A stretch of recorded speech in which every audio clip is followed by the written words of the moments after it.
Le 16 août 2022, l'acteur Pierre Richard fêtera ses 88 ans. On imagine que, pour l'occasion, le héros des films La Chèvre et le Grand Blond avec une chaussure noire trinquera avec sa femme Cella Lacerda ainsi que le reste de sa famille. À l'aide d'une bonne bouteille de vin ? Depuis des années, il possède le château Bel-Évêque, à Gruissant, Aude, et exploite des vignes. Il s'est confié récemment sur cette aventure auprès de nos confrères de la Dépêche. Depuis 1986, Pierre Richard est donc l'heureux propriétaire de ce domaine et, pourtant, force est de constater qu'il n'était pas très emballé la toute première fois où il l'a vu. Je n'étais pas venu pour acheter un domaine viticole. Pas même un domaine de rien du tout. Rien. C'était une promenade que je faisais en arrivant de Paris parce que je ne savais pas quoi foutre avec mon secrétaire.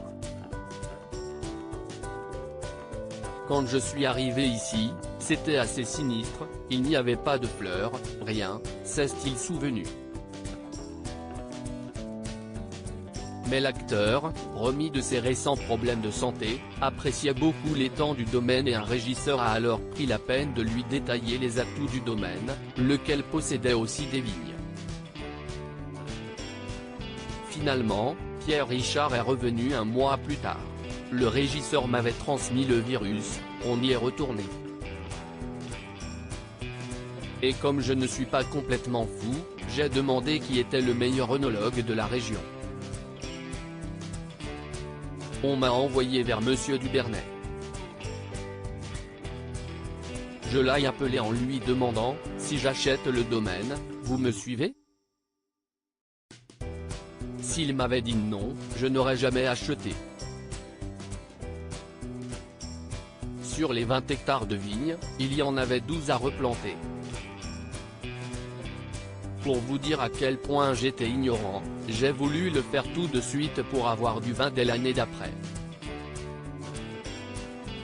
On m'a dit qu'il fallait au moins 3 ans, plutôt 4, ajoute le comédien, qui partage le goût du vin avec son ami Gérard Depardieu.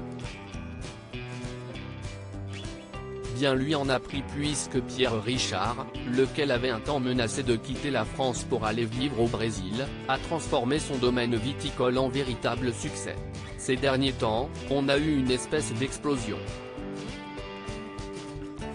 On ne s'y attend pas, mais on est content quand on a cette reconnaissance. Mais ce n'est pas parce qu'on a ces médailles cette année qu'on les aura l'année prochaine. Ça dépend des circonstances, qui sont de plus en plus problématiques, précise-t-il, s'inquiétant du climat bouleversé.